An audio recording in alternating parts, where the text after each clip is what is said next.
अस्सलाम वालेकुम dear students, उम्मीद है आप सब खैरियत से होंगे। हमारा आज का जो लेक्चर है कोड ऑफ सिविल प्रोसीजर का इंपॉर्टेंट लेक्चर है। आज के इस लेक्चर के अंदर हम ऑर्डर 8 डिस्कस करेंगे, return statement and set of.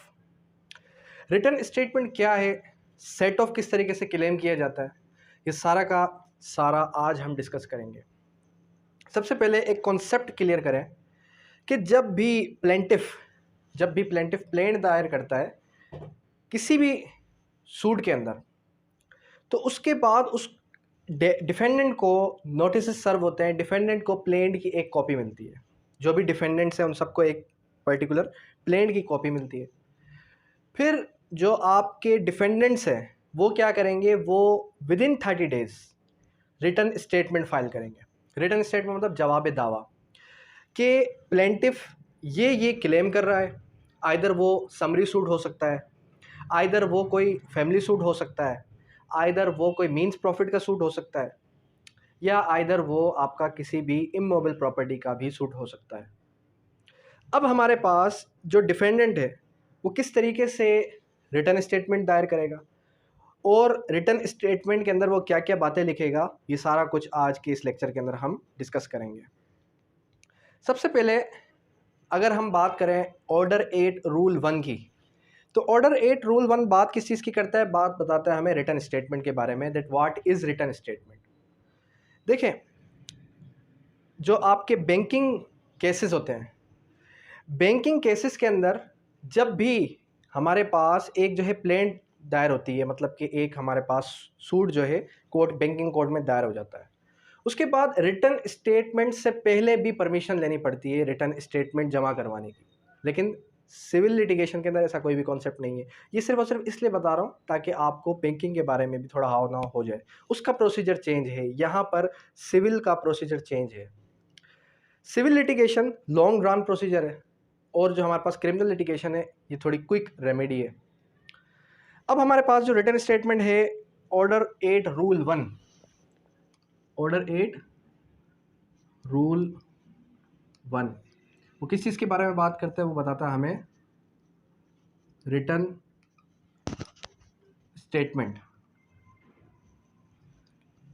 अब जो ऑर्डर 8 रूल 1 है, अगर इसको एक दफ़ा गो थ्रू करें, द डिफेंडेंट में if so required by the court shall at or before the first hearing, shall at or before the first hearing यानी कि पहली हेयरिंग से पहले और within such time as the court में permit present a written statement और of his defence. मतलब court क्या करेगी, उसको परमिशन देगी, उसको बताएगी आपके पास ये पर्टिकुलर टाइम है, इस टाइम के अंदर अंदर आपने क्या करना है, आपने जो है रिटर्न स्टेटमेंट दाखिल करनी है। अब यहाँ पर फिर फर्दर प्रोवाइडेड डेट के अंदर ये बताया गया कि statement shall not be ordinary exceed 30 days. इसके अंदर आपने वर्ड्स कौन कौन से याद रखने, अगर टाइम लिमिट पूछ ले कि what is the limitation of WS, तो वो कितनी है, 30 डेज।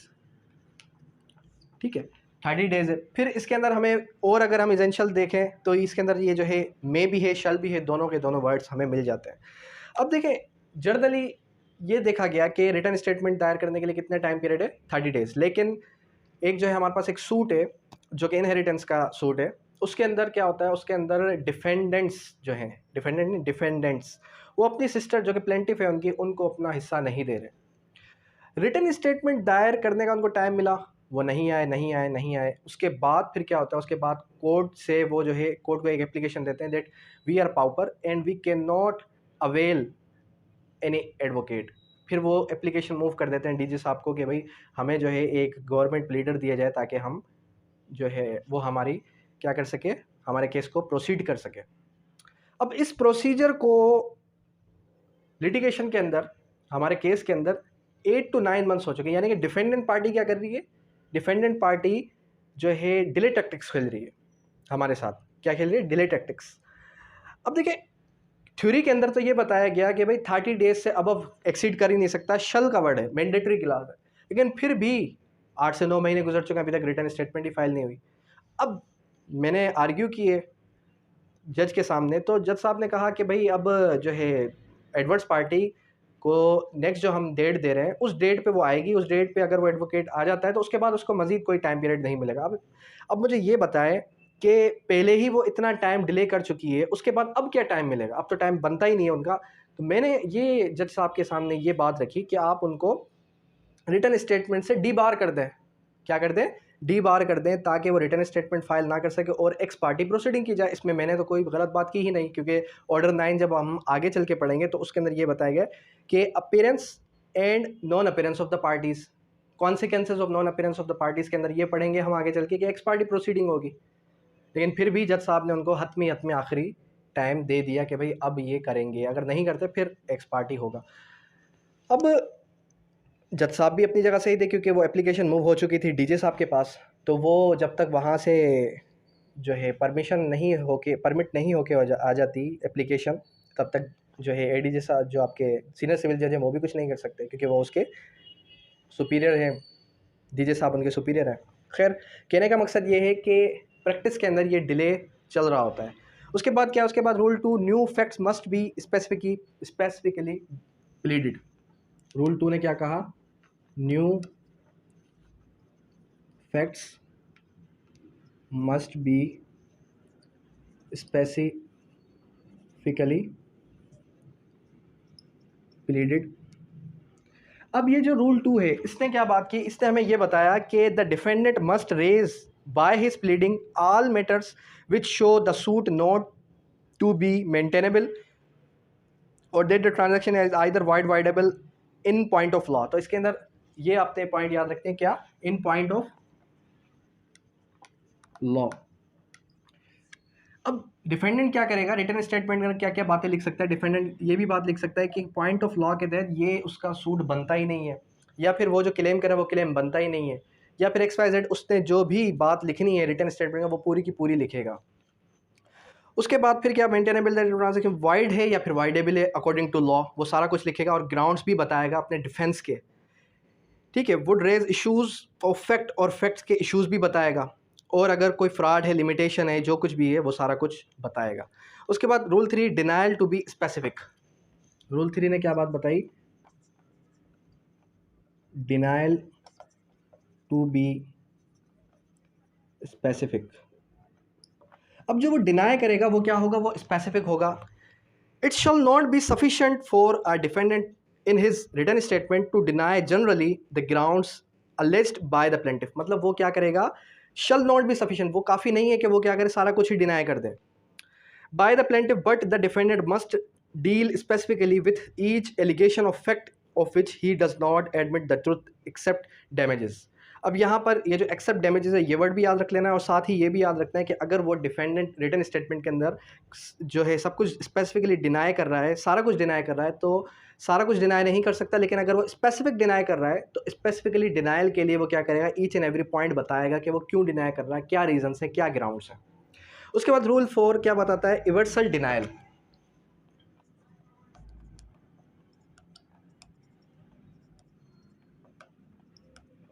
रूल 4 इस इवर्सल डिनायल के अंदर ये बताया गया, वेयर द डिफेंडेंट डिनाइज, जब डिफेंडेंट क्या करेगा? डिनाई करेगा an allegation of fact in the plaint, कोई भी एलिगेशन जो कि प्लेंट के अंदर बताया गया, ही मस्ट नॉट सो इवर्सली, यानी वो सारा कुछ डिनाई नहीं कर सकता, but answer the point of substance, वो पॉइंट एवरी पॉइंट का आंसर भी देगा कि वो क्यों डिनाई कर रहा है। अगर उसने ये कहा है भाई 10 लाख रुपए इसने लिए हैं, तो वो ये बताएगा क्यों लिए थे, कैसे लिए थे, सारा कुछ बताएगा।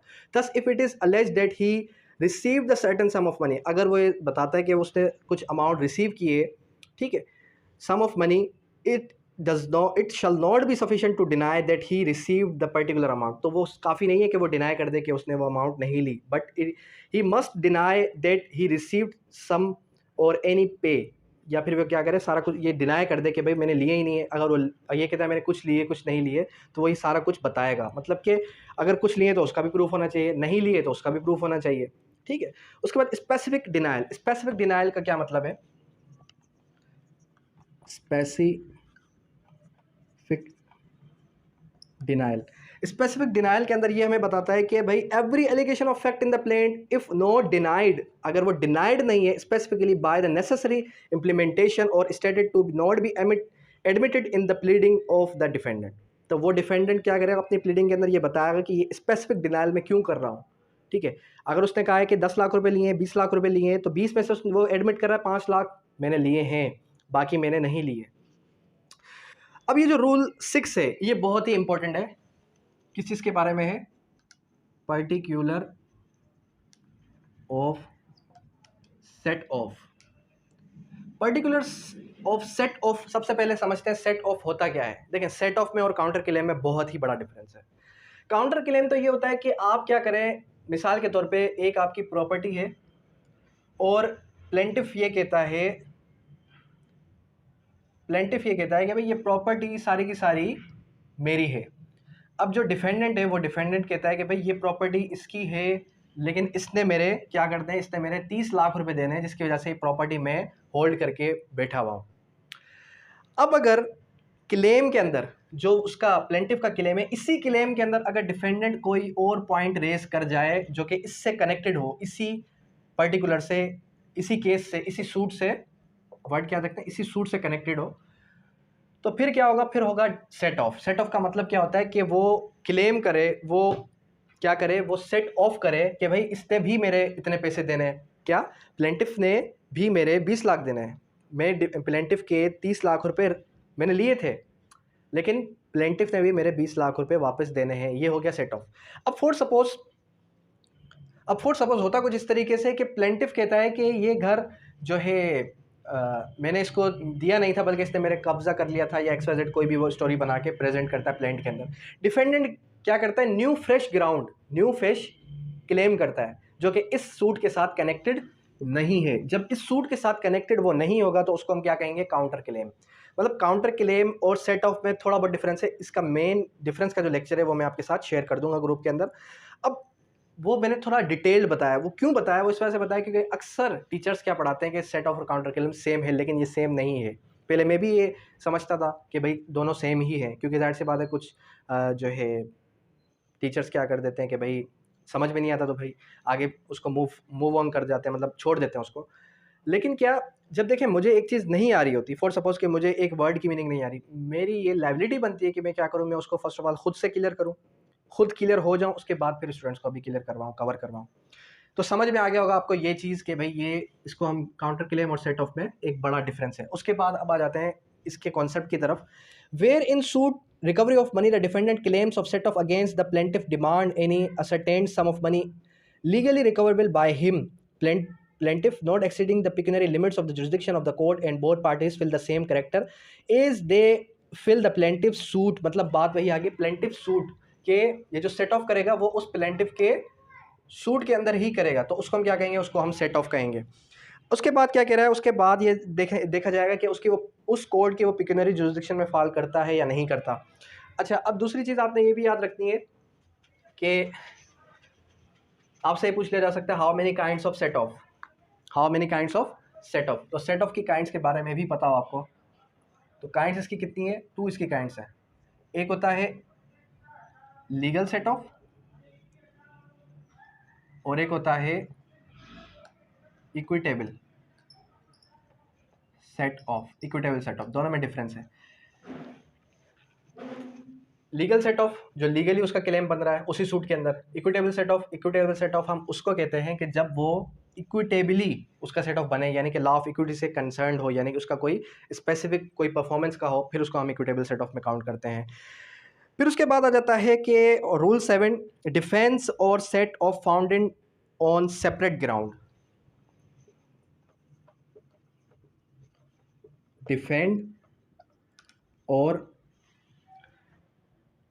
Defence or set of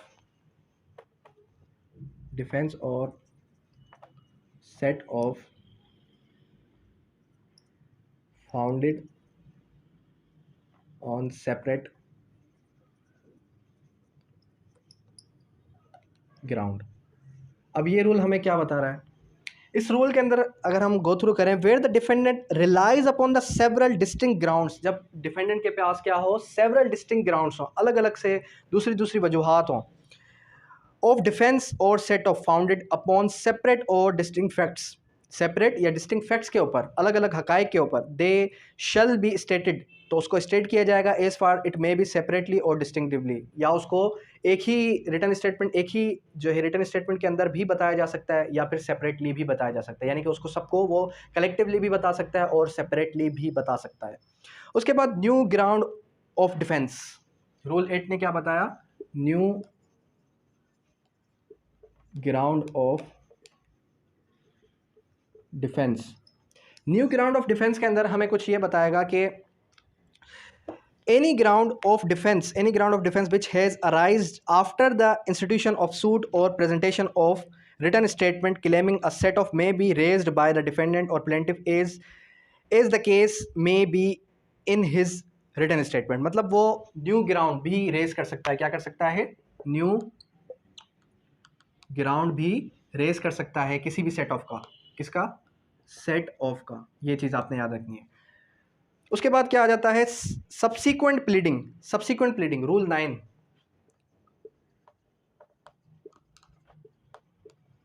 subsequent pleading rule 9 ने क्या बताया? रूल 9 ने हमें सिंपल इतना बताया, no pleading subsequent to the written statement of a defence other than any way of defence to a set off shall be presented except by the leave of the court. मतलब ये जो leave of the court है, इसके बारे में बात कर रहा था आपके साथ। किसके अंदर? बैंकिंग के अंदर। कि जब आप रिटन स्टेटमेंट फाइल करते हैं बैंकिंग कोर्ट के अंदर, तो आपको एक लीव ऑफ द कोर्ट देनी पड़ती है। क्या देनी पड़ती है? Leave of court. Leave of court का मतलब कि कोर्ट की परमिशन से आप रिटन स्टेटमेंट दायर करेंगे। उसके बाद यहाँ पर ये सब्सीक्वेंट प्लीडिंग के अंदर बता रहे हैं, नो प्लीडिंग सब्सीक्वेंट, जो उसके सब्सीक्वेंट होगी, to the written statement of the defence other than the way of defence to a set off shall be presented. Shall be presented, वो प्रेजेंट हो ही नहीं सकती जब तक क्या ना हो, कोर्ट वो क्या करे? Court leave of the court, यानी कोर्ट की परमिशन के बिना। And upon such term as the court thinks fit, जब तक कोर्ट समझती नहीं है कि इसको न्यू सब्सीक्वेंट प्लीडिंग भी देनी चाहिए। But the court may at any time require a written statement or additional written statement from any of the parties fixed time presenting the same। मतलब कोर्ट क्या कर सकती है? कोर्ट की डिस्क्रिप्शन है, कोर्ट के स्वाधीन इख्तियार है। कोर्ट चाहे तो वो कोर्ट जो है रिटन स्टेटमेंट का भी ऑर्डर कर सकती है या एडिशनल रिटन स्टेटमेंट का भी ऑर्डर कर सकती है। उसके बाद रूल 10 कहता है procedure when party fails to present written statement. ये चीज़ आपने याद रखनी है। रूल 10 क्या कहता है? Where parties fails to present WS का मतलब रिटर्न स्टेटमेंट। ठीक है, अब यहाँ पर कह रहा है where any party from whom the return statement is so required fails to present. जब कोर्ट क्या करे? जब कोर्ट जो है उसको डायरेक्शन दे, कोर्ट ये कहे कि आपने रिटर्न स्टेटमेंट फाइल करनी है और वो फेल हो जाती है रिटर्न स्टेटमेंट फाइल करने से, द कोर्ट में pronounce judgment present the return statement within the time fix. The court में प्रोनाउंस जजमेंट अगेंस्ट हिम, ठीक है, और make such order in relation of the suit if as things swift. मतलब court क्या कर सकती है? कोर्ट उसके खिलाफ जो है फैसला सुना सकती है, लेकिन हमारे केस के अंदर ऐसा नहीं हुआ था। उसके बाद rule 11 address for services. Rule 11 क्या कहता है? एड्रेस फॉर सर्विसेज मतलब नोटिस वगैरह। Every party whether original added और subsequent, whether original added party है या फिर जो है सब्सटीट्यूटेड पार्टी है, who appears in any suit or other proceeding shall on before the date fixed in the summons notice or other proceed served to him file in court a proceeding stating address for service। मतलब वो क्या करेगी? Party अपना address देगी, proper address देगी कि भाई इस एड्रेस पर आप जो है नोटिस मुझे सर्व करें, वो पार्टी खुद से देगी। उसके बाद consequences failure of file address, ये भी इंपॉर्टेंट है। रूल 12 क्या है?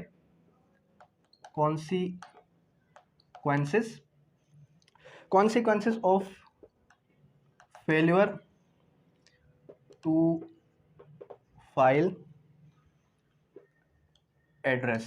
जब पार्टी क्या करे? पार्टी जो है एड्रेस प्रॉपर ना दे, जब पार्टी प्रॉपर एड्रेस नहीं देती तो फिर उसके क्या नताइज हैं? Where the party fails to file address for service provided in the pleading rule he shall be liable to have his defence, he shall be liable to have his defence if any struck out. तो वह क्या करेगी? Struck out, उसको struck out निकाल दिया जाएगा। And to be placed in the same position as if he had not defended, और उसको ऐसा समझाएगा उसने डिफेंड किया ही नहीं है। द कोर्ट में पास एन ऑर्डर सब रूल 1 सुओ मोटो मतलब खुद से या फिर एप्लीकेशन ऑफ एनी पार्टी, खुद से भी कर सकती है कोर्ट या फिर एग्रीव पार्टी की एप्लीकेशन से भी कर सकती है। मतलब कहने का मकसद सिंपली इतना है कि जब पार्टी जो है अपनी प्रॉपर एड्रेस फाइल नहीं करती तो फिर कोर्ट क्या करेगी? कोर्ट जो है यूँ समझिए जो उसका राइट होता है डिफेंड करने का, वो राइट उससे ले लेगी। लिस्ट ऑफ लीगल रिप्रेजेंटेटिव और डिफेंडेंट, ये भी याद रखें। रूल 13 क्या है? List of legal representative,